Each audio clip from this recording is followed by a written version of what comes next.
ফাইটের সুযোগ কিন্তু আছে মাসুদ। ইয়েস, আমি একটু আগে মিনিম্যাপের দিকে খেয়াল করলাম R7 এর পজিশনটা সেটা একটু আচমকাজনক। কারণ হুম। যেই সাইড থেকে ওরা ইন্টেলেক্ট সেন্টার দিকে ঘুরে এদিকে আসতে চাচ্ছে, ওদের সামনে কোনো টিম নেই বাট ওরা হচ্ছে অনেক বিপাকে পড়বে যদি না লঞ্চ প্যাডের ইউজ করতে পারে।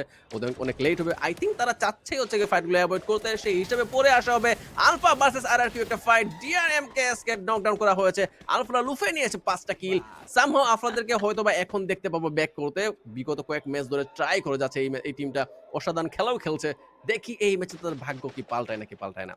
এক্সাক্টলি, এক্সাক্টলি অ্যান্ড আমরা ওয়েট করছি একটি ফাইট অপেক্ষায় আছে পুরো Asia and right now action and Hasu দুজন মিলে খানিকটা সার্ভাইভিং সিনারিওতে আছে। সামনেই নোকি, তাকে দেখেছেন কিনা প্রশ্ন সেখানে থাকবে এবং লং ডিস্টেন্স থেকে এবার অ্যাকশন টেক ডাউনটা হবে অ্যান্ড নোকি দ্য আলটিমেট রাশার, যিনি এই মুহূর্তে লং ডিস্টেন্স থেকেই নিজের টিমের জন্য রাশ করে খেলছে এবং খুবই রাশিং একটা মুডে আছে।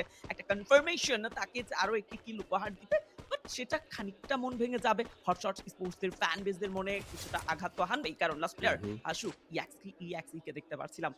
ইলিউশনিস্ট ভাই সিনারিও একেবারেই আনপ্রেডিক্টেবল। আমরা যদি একটু লক্ষ্য করি হুম, বাকি হুম। টিম যেই ১০ টি টিমের মধ্যে ৯ টি টিম যারা আসলে সার্ভাইভ করছে উইথআউট হুম, হুম। হটশটস, বাকি প্রত্যেকটি টিমই কিন্তু ফুল রোস্টার্স লক্ষ্য করা যাচ্ছে। শুধুমাত্র ইয়েস, হটশটস যারা একটি মাত্র প্লেয়ার নিয়ে হর্ষস। Survive yes. করছে অ্যান্ড এটা তাদের জন্য খানিকটা তো প্রেশারের একটু বটে আজকে। বিপজ্জনক। ইয়েস, এবং লাস্ট ম্যাচের দিকে এগোচ্ছে এই টিম।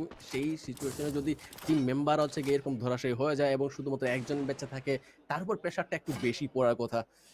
আই ডোন্ট নো তারা কি মেন্টালিটিতে এখন আছে। আই হোপ তারা কামব্যাক করতে পারবে এই ম্যাচেই। লেটস সি, বাট বুরিরাম, ইভোস এবং কোর মেমোরি স্পোর্টকে ৩ টা হুম, হুম। কম্পাউন্ডে দেখতে পাচ্ছি একদম ধারের কাছে। যেই ফিনিশটা আমি একটু আগে বলেছিলাম যে এই টিমরা কখনোই এনগেজ হবে না একে অপরের সাথে যতক্ষণ না আরেকটা টিম তাদেরকে পুশ করতে যাবে এবং যখন দেখবে যে ২ টা টিম ফাইট করছে তখনই বাকি টিমগুলো বের হবে ওয়াও! বিল্ডিং থেকে। এটা হচ্ছে কি আমার গেস? এক্সাক্টলি। লেটস সি এরকম হয় নাকি? বাট আর 7 এর জোকারকে দেখতে পাচ্ছি বিলবোর্ডের উপরে দাঁড়াতে, যেটা অত্যন্ত চমৎকার। লেটস সি তারা কোন দিকে মোড় নিতে চাচ্ছে এই ম্যাচটাকে।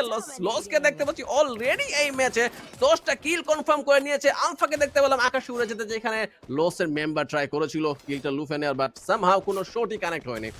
Wow, what a domination! Lost Sports and right now Alpha 34 এর জন্য বিশাল বড় একটা ধাক্কা, কারণ প্লেয়ার লুজ করেছে বেশ ভালোভাবেই তারা এবং এই মুহূর্তে লসরা যে পরিমাণ এলিমিনেশন পয়েন্ট কালেক্ট করে রেখেছেন এটা বেশ ভালো একটা সুযোগ তো বয়ে আনবে তাদের ওভারঅল স্ট্যান্ডিংয়ে। এবং অন্যদিকে আমরা যদি টিম ভাইটালিটিদের কথা বলতে চাই এবং তাদের অপোনেন্ট হিসেবে অনেক যারা বসে আছেন একেবারে চুপটি করে দুটি কম্পাউন্ড ক্যাচ করে, সো তাদের কথা যদি বলতে চাই দুটি টিমই যথেষ্ট সেফ খেলা ট্রাই করছে এবং রোটেশনের দিকে লক্ষ্য করলে ইলিউশনিস্ট ভাই আমরা আর কিউ কে দেখতে পাচ্ছি কিউ এতটাই ইয়েস। ডিসটেন্স ক্রিয়েট করে রেখেছে। হোয়াট এ শুধু what a RRQ what a না, হটশটকে দেখো গোল্টু। হটশট আর আলফাকেও এক্সাক্টলি। দেখো। এমন দূরত্ব মেইনটেইন করছে জোন থেকে